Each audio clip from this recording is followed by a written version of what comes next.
Assalamu alaikum. Hope so all of you will be doing great. In today's video, we are going to talk about Pakistan Air Force Test Preparation 2026 part number 8. Video को start करने से पहले कुछ बच्चों के comments आ रहे होते हैं कि सर अगर हम आपकी वीडियोस देखें तो क्या इससे हमारी प्रिपरेशन हो जाएंगी। तो बेटा आप लोगों की प्रिपरेशन तो हो जाएंगी, लेकिन चूंकि आपको पता है कि मैं डेली सिर्फ एक वीडियो अपलोड करता हूं और मेरे एक वीडियो में 15 MCQs होते हैं और एक्सप्लेनेशन के साथ ये 25 MCQs तक बन जाते हैं। तो ये इतना पॉसिबल है कि आपकी 30% प्रिपरेशन मेरी वीडियो से हो जाएंगी। बट अगर आप लोग क्विक प्रिपरेशन करना चाहते हो, आपके पास टाइम नहीं है, तो आप गिवन नंबर पे मेरे साथ नोट्स के लिए कांटेक्ट कर सकते हो और आपको फ़ी जो है पे करना पड़ेंगे, उसके बाद आपको नोट्स मिलेंगे। अब आइए अपनी वीडियो को start. MCQ is 1 horse power is equal to. सबसे पहले मैं आपको बता देता हूँ कि 1 हार्स पावर बराबर किसके हैं। दिन में आपको समझाऊंगा कि हार्स पावर होता क्या है। 1 हार्स पावर बराबर होता है 746 वोट का। वोट आपको पता है वोट किस चीज़ का यूनिट है? वोट यूनिट है पावर का। अब हम आते हैं कि हार्स पावर होता क्या है। बेटा ये जो वर्ड है हार्स पावर, ये आपने रोजमर्रा जिंदगी में सुना होगा। हम कहते हैं कि ये जो वाटर पंप है ये 1 हार्स पावर है। ये जो मोटरसाइकिल है, जो बाइक है, ये 70 हार्स पावर है। अब हार्स पावर का मतलब क्या है? हार्स पावर हमें ये दिखाता है कि एक चीज कितनी ताकतवर है। अगर मैं कहूँ वाटर पंप 1 हार्स पावर है और 70 मोटरसाइकिल 70 हार्स पावर है, इट्स मीन जो 70 बाइक है इसमें ज़्यादा एनर्जी है एक काम को करने के लिए as compare to water pump. So horse power क्या है? आप सिंपल कह सकते हो कि ये पावर का एक यूनिट है। इसके अलावा अगर आपसे हॉर्स पावर के यूनिट के बारे में पूछ लिया जाए कि बेटा मुझे बताया हॉर्स पावर का यूनिट क्या है, सो वो है kilo watt hour. Which is enzymes are made of. अब एंजाइम्स जिसे हम बायोलॉजिकल कैटलिस्ट कहते हैं, ये हमारे पास बेसिकली प्रोटीन से मिलकर बने होते हैं। प्रोटीन्स आपको पता है प्रोटीन्स किस चीज़ से बने होते हैं? प्रोटीन्स बने होते हैं अमीनो एसिड से। सो जब आप एंजाइम के कोफैक्टर वाला जो साइड होता है, कोफैक्टर नहीं सॉरी एक्टिव साइड। एंजाइम के आपको 2 साइड्स मिलते हैं, एक होता है कोफैक्टर वाला साइड और एक होता है एक्टिव साइड। सो एंजाइम का जो एक्टिव साइड होता है वो बना होता है अमीनो एसिड से। और अमीनो एसिड्स जब आपस में बाइंड होते हैं, ये क्या बनाते हैं? ये बनाते हैं प्रोटीन्स। तो दैट्स व्हाई हम कहते हैं कि एंजाइम्स जितने भी हैं ये हमारे पास प्रोटीन्स इन नेचर होते हैं। एक्सक्यू number 3 is energy possessed by a body due to its motion is called. So बेटा 2 टाइप्स की एनर्जी आपकी फिजिक्स में बहुत ज़्यादा इंपॉर्टेंट हैं। The first one is kinetic energy and the second one is potential energy. अब अगर कोई चीज़ मोशन कर रहा है, मूवमेंट कर रहा है, तो इस टाइम पर उसमें जो एनर्जी होंगी वो होंगी काइनेटिक एनर्जी। आपने सिर्फ एक वर्ड याद रखना है, या तो मोशन लिखा होगा या फिर मोशन की जगह लिखा होगा मूवमेंट। सो मोशन और मूवमेंट दोनों का एक ही मतलब है, यानी जिस भी बॉडी में उसकी मोशन की वजह से, उसकी हरकत की वजह से उसमें जो एनर्जी होंगी वो कहलाएंगी काइनेटिक एनर्जी। काइनेटिक एनर्जी को हम सिंपल लिखते हैं के ई, और ये हमारे पास हाफ एम वी स्क्वेयर के बराबर होता है। एम यहाँ पर आप लोगों का मैस है और वी आप लोगों की वेलोसिटी है। सो काइनेटिक एनर्जी मैस और वेलोसिटी दोनों पर डिपेंड करता है। जबकि बाज़ औक़ात एक एमसीक्यूज़ आता है कि अगर हम वेलोसिटी को डबल करें, सो काइनेटिक एनर्जी के साथ क्या होगा? तो अगर आप वेलोसिटी को डबल करेंगे तो काइनेटिक एनर्जी 4 टाइम इंक्रीज होंगी। इसी तरीके से सेकंड जो डेफिनेशन आता है आपके पेपर में वो ये है, energy possessed in a body due to its motion की जगह क्या आ जाएगा? मोशन की जगह आ जाएगा पोजीशन। सो एनर्जी की वो टाइप जो किसी बॉडी में उसकी पोजीशन की वजह से हो, वो कहलाती है पोटेंशियल एनर्जी। अब आप कहेंगे सर पोटेंशियल एनर्जी क्या मतलब? सपोज कर ले आप पहाड़ पर चढ़ गए हो और पहाड़ से आपने किसी पत्थर को फेंक दिया, तो इस टाइम पर इस पत्थर के अंदर जो एनर्जी होंगी वो कहलाएंगी पोटेंशियल एनर्जी।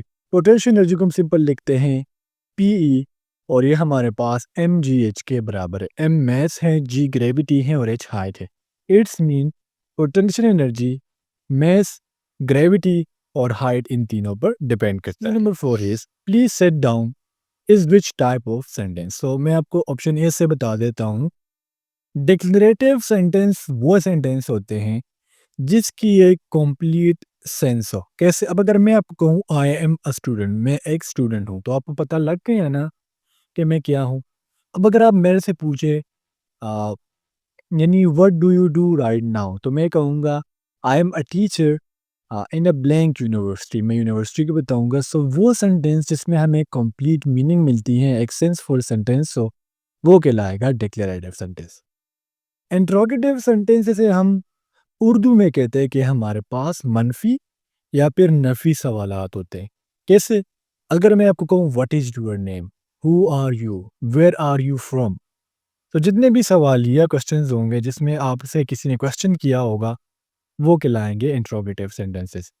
इम्पेरेटिव सेंटेंसेस, यहाँ पर हमारा जो करेक्ट ऑप्शन है वो ऑप्शन सी है। इम्पेरेटिव सेंटेंसेस वो सेंटेंसेस होते हैं जिसमें क्या हो, जिसमें आपको ऑर्डर दिए जाए, जिसमें आपको कमांड दिया जाए। जिस तरह यहाँ पर कहा गया प्लीज़ सिट डाउन, मेहरबानी करके आप बैठ जाएँ। सो ये क्या, ये कमांड है, एक ऑर्डर है, एक रिक्वेस्ट है। तो ये इम्पेरेटिव सेंटेंसेस है। एक्सक्लेमेटरी सेंटेंसेस वो सेंटेंसेस है जिसमें आप अपने इमोशंस को शो करते हो। कैसे? अगर मैं कहूँ wow what a beautiful watch, तो देखिए मैंने वाओ का वर्ड यूज़ किया, बेसिकली ये क्या है, ये एक एक्सक्लेमेटरी वर्ड है।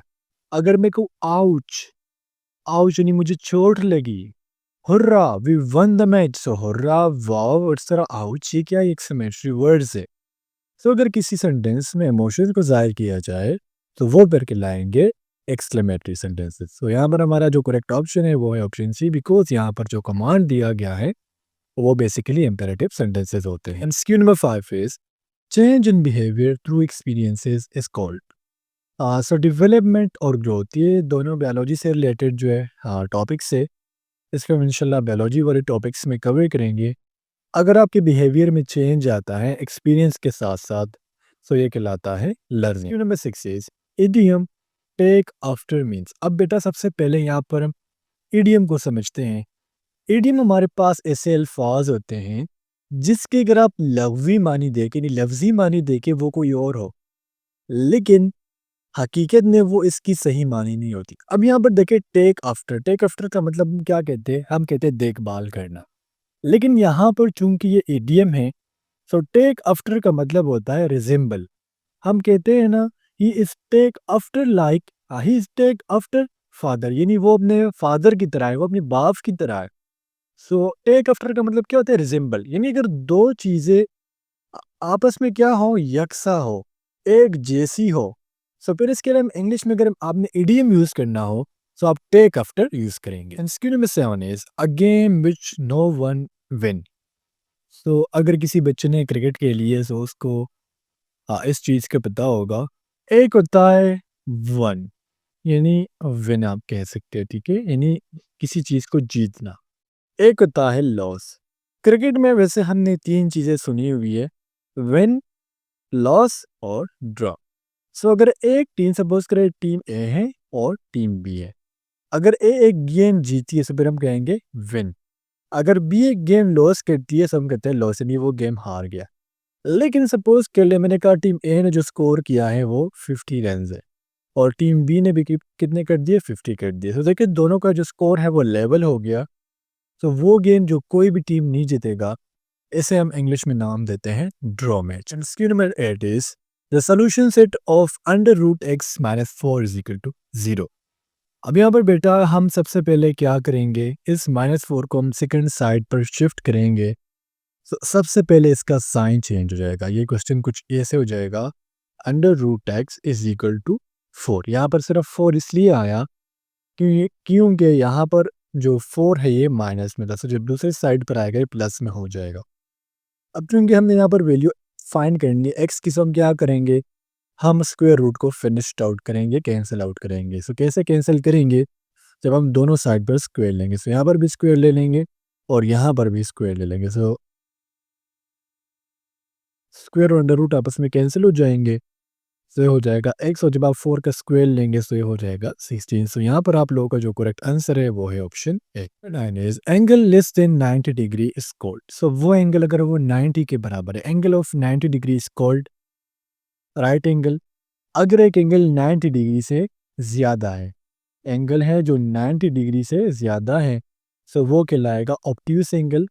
और अगर एक एंगल 90 डिग्री से कम है, जिस तरह यहाँ पर एमसीक्यू से हमसे पूछा जा रहा है, तो वो कहलाएगा एक्यूट एंगल। आइसोसेलेस कौन सा एंगल होता है, आइसोसेलेस वो ट्रायंगल होता है जिसमें दो साइड्स आपस में बराबर हो और तीसरा साइड जो है वो different. Question number 10 is if u is equal to 3 2 and b is equal to 1 5 then u plus b equal to। सो ये सिंपल एडिशन है। हम कैसे लिखेंगे? हम लिखेंगे u plus B equal to, फिर हम लगाएंगे ब्रैकेट्स, फर्स्ट को फर्स्ट नंबर के साथ, सेकंड को सेकंड नंबर के साथ। तो 3 को 1 के साथ ऐड कर ले, 2 को 5 के साथ ऐड कर ले। 3 और 1 करेंगे 4, 2 5 करेंगे 7। तो आपका जो करेक्ट आंसर है वो है ऑप्शन ए। अच्छा ठीक इसी तरीके से एक आता है मल्टीप्लिकेशन का। मल्टीप्लिकेशन फिर थोड़ा सा कॉम्प्लिकेटेड है। अगर हमें सपोज कर ले मल्टीप्लिकेशन करना हो तो मल्टीप्लिकेशन फिर कैसे होगा? आप सबसे पहले 3 को पहले 1 5 से मल्टीप्लाई करोगे, बीच में आ जाएगा माइनस, और फिर 2 को 1 5 के साथ मल्टीप्लाई करोगे। ठीक है, सो मल्टीप्लिकेशन थोड़ा सा लंबा है, लेंथी है।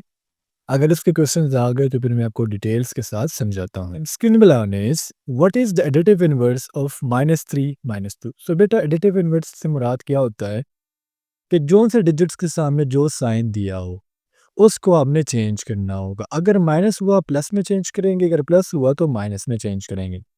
यहाँ पर लिखा गया है -3, सो जब माइनस को हम चेंज करेंगे से हो जाएगा प्लस, हो जाएगा +3, -2 तो हो जाएगा +2। सो हमारा जो एडिटिव इनवर्स है वो है ऑप्शन ए में।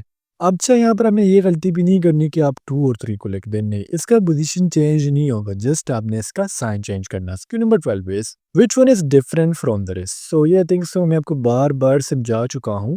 Which one is different from the rest का मतलब ये होता है कि आपको जो 4 ऑप्शन दिए होंगे इसमें से एक ऑप्शन हमें चूज करना होगा जो बकाया 3 ऑप्शंस के साथ रिजेंबल ना कर रहा हो, बकाया 3 ऑप्शन से वो क्या हो, डिफरेंट हो। यहाँ पर ऑरेंज, मेलन और मैंगो, ऑरेंज, मेलन और मैंगो ये तीनों क्या है? ये तीनों आपके फ्रूट्स है, और जो कैरेट है ये आप लोगों का वेजिटेबल है। सो दैट्स व्हाई यहाँ पर हमारा जो करेक्ट ऑप्शन है वो है option C. Number 13 is find odd mean out. अब यहाँ पर हम देखिए, अगर हम एमसीक्यू नंबर 2 को देख ले तो यहाँ पर लिखा गया है which one is different from the rest. Question number 3 में लिखा गया फाइंड ऑड मीन आउट। इन दोनों का मतलब सेम है, यानी आपने एक ऑप्शन चूज करना है जो बकाया से डिफरेंट हो। यहाँ पर देखिए डिटेक्शन, डिबेट, विदड्रॉ, इन तीनों का मतलब ये होता है कि आप अकाउंट से पैसे क्या कर रहे हो, निकाल रहे हो। अगर सपोज कर ले मेरे बैंक का अकाउंट है, मेरा बैंक अकाउंट है, इसमें मैंने कितने रखे हुए, इसमें मैंने रखा हुआ है 1000 लेट्स से, ठीक हो गया। अभी 1000 में क्या कर रहा हूँ, इस अकाउंट से निकाल रहा हूँ। So, इस निकालने के लिए हम डिडक्शन भी यूज़ कर सकते हैं, डेबिट रिड्यूस भी कर सकते हैं, और विड्रॉल भी यूज़ कर सकते हैं। डिपॉजिट यहाँ पर इसलिए डिफरेंट है क्योंकि अगर सपोज कर ले मेरे अकाउंट में ऑलरेडी 1000 है और मैं इसमें 1000 और डाल रहा हूँ, तो ये क्या कहलाएगा, डिपॉजिट कहलाएगा। सो बकाया अगर आप तीनों को देख ले तो उसका मतलब है अकाउंट से पैसे निकालना, और ऑप्शन डी डिपॉजिट है, उसका मतलब क्या है, अकाउंट में पैसे डाल। Number 14 is latest to pencil is blank is to pen. So आपने अगर पेंसिल को देखा हो तो उसमें कार्बन का एक इलेक्ट्रॉनिक फॉर्म यूज़ किया जाता है, जो बेसिकली ग्रेफाइट होता है, लेकिन ये ग्रेफाइट में ज़्यादातर लेड होता है। तो पेंसिल बना होता है लेड से। सो पेन जो होता है इसमें फिर यूज़ किया जाता है इंक को। पेंसिल में हम किस चीज़ से लिखते हैं, लेड से लिखते हैं, और पेन में क्या चीज़ यूज़ होती है, पेन में यूज़ होती है ink. 15 is young one of men. So अगर ऑप्शन ए की बात करें कब, सो टाइगर का जो बेबी होता है ना, टाइगर का जो बच्चा होता है वो कहलाएगा cub. So young one of tiger is cub, young one of man is baby, young one of hen, जो हेन का बच्चा होगा वो कहलाएगा chicken, and young one of duck, मुर्गाबी का जो बच्चा होता है, बतख का जो बच्चा होता है वो होता है डकलिंग। सो यहाँ पर हमारा जो करेक्ट ऑप्शन है, हम सबसे पहले इसके सामने लिख लेते हैं, टाइगर का जो बच्चा होगा वो होगा कब, ह्यूमन का जो बच्चा होगा वो होगा बेबी, चिकन का hen का जो बच्चा होगा वो खिलाएगा चिकन, और डक का जो बच्चा होगा वो खिलाएगा डकलिंग। सो स्टूडेंट्स, ये थे आप लोगों के आज के एमसीक्यूज। उम्मीद करता हूँ आपको तमाम एमसीक्यूज की समझ आ गई होंगी। इंशाल्लाह नेक्स्ट वीडियो में मिलते हैं। अल्लाह हाफिज़।